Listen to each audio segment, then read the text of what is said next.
All right, so let's go over the Iran and Israeli war and explain why it's really happening. This is not something that just happened out of nowhere. This was bubbling, and it all started with Iran. Okay, this is foreseen. This was foreseen. That's why Israeli is doing preemptive strikes. So Iran has continued expanding its uranium enrichment far beyond the limits set by the 2015 JCPOA. All right. It was the Iran nuclear, something like that. But as early as this year, 2025, Iran is enriching uranium to about 60% purity. Okay. So that is dangerously close to the weapons grade, right? Which is 90%. So the weapons grade is 90%. So they're 30% off. And of course, this is concerning, right? It has amassed enough highly enriched uranium stockpile that, if further processed, could allow for a nuclear bomb in just weeks to a few months if they choose to weaponize, which everybody believed they were trying to do. But intelligence agencies, including U.S., Israeli, and Europeans, say Iran has not yet made a definitive move to assemble a nuclear weapon, a weaponization phase. Like they're not just quite there. Okay. So Iran is nuclear capable, materialized, but not verified evidence yet that they've crossed to build a bomb line. This is why they want to have their experts go visit their plant sites. And Iran isn't playing ball, so this, of course, is concerning everybody. They want to know what are they up to? How closer are they to this goal of theirs possible? So anyway, in 2024, 2025, the U.S. boosted naval forces in the Persian Gulf and Red Sea because Iranian-backed groups like Houthis in Yemen, militias in Iraq, Syria, attacked commercial shipping and U.S. assets. Not sure if you guys are aware of that. Anyway, direct drone and missile attacks increased against U.S. bases in Iraq and Syria. Okay. So there were minor U.S. Retaliatory strikes, but no full scale war between the U.S. and Iran directly as of then and now. Military skirmishes and tensions were very real, but not an all out war at the time. Okay. So no full return to the 2015 nuclear deal under Biden or in early 2025, right?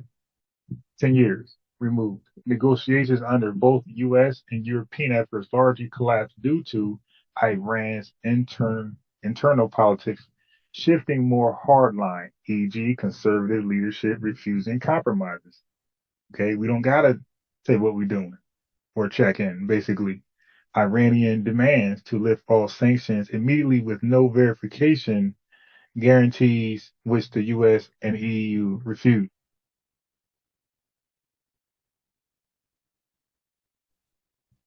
Okay.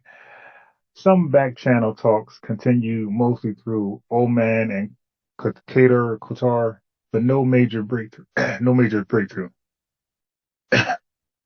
Okay, so Iran has developed hypersonic missile prototypes, claims unconfirmed by independent sources. So this is rumors right here.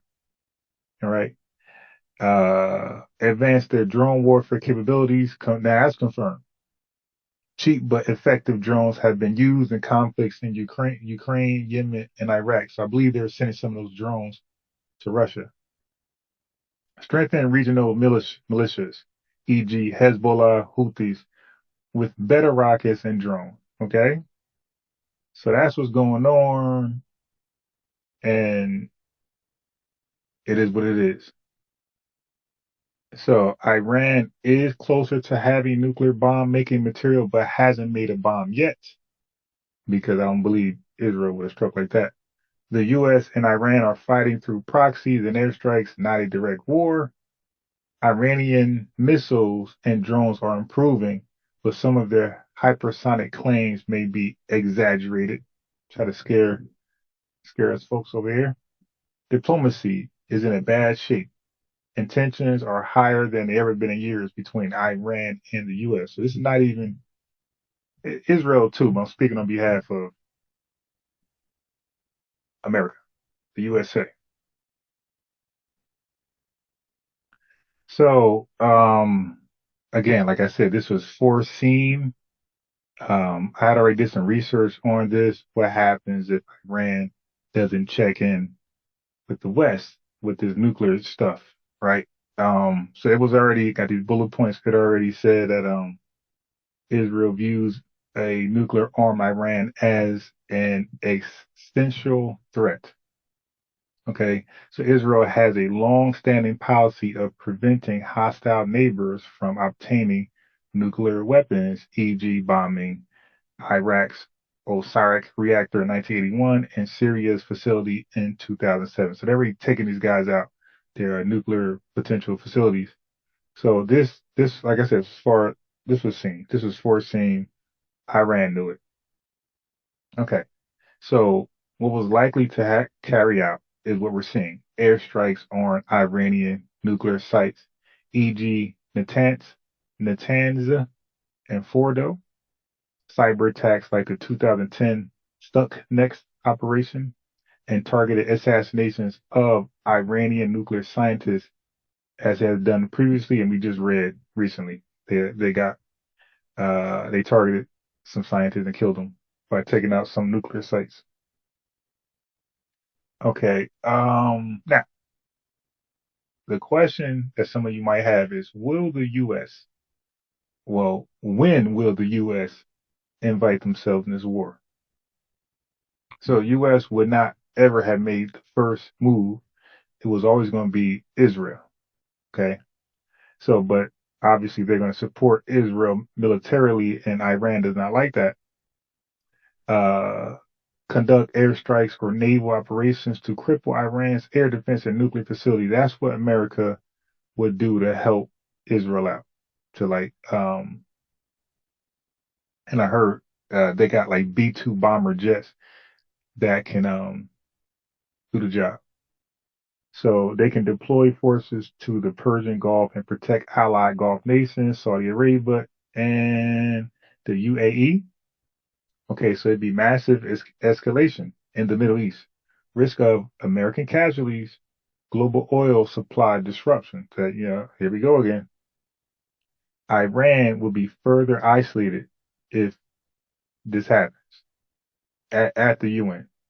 With new rounds of crippling international sanctions, even Russia. So if you're wondering about Russia and China, but even it's predicted that even Russia and China, who support Iran diplomatically, might distance themselves to avoid global backlash. Okay, so they might not get Russia and China's support like you guys may think. Iran may be removed from international financial systems, SWIFT, or face complete economic blacklisting. All right. So economic free fall in Iran, unrest at home, but possibly increased dependence on China and Russia.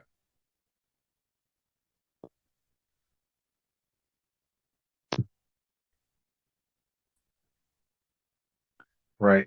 If Iran do become a nuclear state, Sunni Arab rivals, especially Saudi Arabia, may pursue nukes too. So this is the problem. It ain't just about Israel.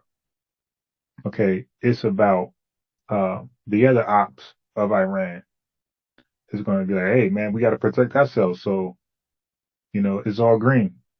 So that would or could destroy the current non-proliferation regime in the Middle East. Turkey and Egypt could also consider nuclear options, right? So consider all these facts and ideas before you make quick judgments. So a nuclearized Middle East, more unstable with multiple fingers on the trigger. Do we really want that in the West? Okay. Now, Iran got underground sites that can be easily targeted from like airstrikes. Okay. So now, If Iran succeeds in building a weapon without detection or sabotage, it may adopt a nuclear ambiguity strategy like Israel. And now, cat's out the bag. So, like Israel, not admitting possession, but leveraging deterrence. So, like, a guy walk around, you know, you talking trash to him, he like, go near his wayside, like you got something. You don't really know, but do you want to chance it? So that's what Israel's doing. They didn't confirm nuclear abilities, but they're like, hey man, you don't want to find out. Like, don't find out. So if they went fully underground or build a deterrent, this would shield Iran from direct invasions, but intensify proxy warfare in Lebanon, Yemen, Iraq, and Syria. So Iran becomes a de facto nuclear power, reshaping diplomacy and shifting power away from the U.S. dominance in the region. 'Cause now they're like, hey, U.S., you can't really protect us like that now. They got that nuke. So they're gonna be like, all right, thank you, but see ya. No more oil for you. Okay, so a likely response from the U.S. military support for Israel, possible airstrikes. The UN Europe sanctions, diplomatic condemnation, Russia China diplomatic hedging, quiet economic support, Arab states panic, possible pursuits of nukes, secret diplomacy. Okay. So if Iran aggressively pursues nuclear weapons like Israel think they are doing, it risks triggering a multi-state conflict, a Middle East nuclear race, and possibly a direct war with Israel or the United States. And we see the Israel's already popping. Even if it succeeds in building a bomb, the global cost militarily and economically would be immense. So even if they did get one. So like I said, I believe the U.S. So hashtag newsroomlabs.com says Israeli strike directly hits Iran's Natanz underground enrichment plant. IAEA says so they got underground plants. Okay, so it says Israeli strike directly hits Natanz underground uranium enrichment plant. IAE confirms after satellite imagery analysis. A move. Above ground pilot enrichment plant at Natanz destroyed. Several facilities at Isfahan nuclear complex also hit. Fordo nuclear site. This is like update information today, where Iran enriches uranium to 60% showed little to no apparent damage. So where they have their 60% enrichment of uranium, that's intact. It's not damaged.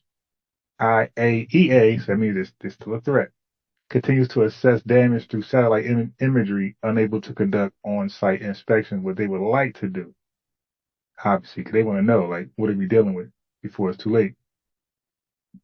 So here we go. So the U.S., this is up-to-date news now. U.S. may join Israel's strikes on Iran using B-2 bombers and MOP bunker buster bombs to target fortified nuclear sites. So we have the technology through our airstrikes, not really Israel from what I'm reading, to thoroughly damage Iran's underground nuclear sites. Damaging that 60% enriched uranium site. So Iran's nuclear program nears weapons grade capability. We read about that, raising international concerns and prompting Israeli preemptive strikes. But you see that Israeli strikes severely damaged Natanz nuclear facility, but Fordo remains intact. So Fordo is still a threat, potentially requiring U.S. involvement. See, it's going to need the U.S. to come in there and handle Fordo. So Trump warns Iran of unprecedented military action if attacked, demands complete nuclear program cessation. So that's because Iran threatened to attack some of U.S. air bases. But that's where we're at now. So we're caught up. I gave a little background, why Israel struck. It's because that 60% nuclear capability, what they already have, the enrichment they already have, and they're just weeks or a few months away from an all-out nuclear bomb. So they were warned. They went underground, and they ain't taking chances. And we're not going to take chances. There you go. So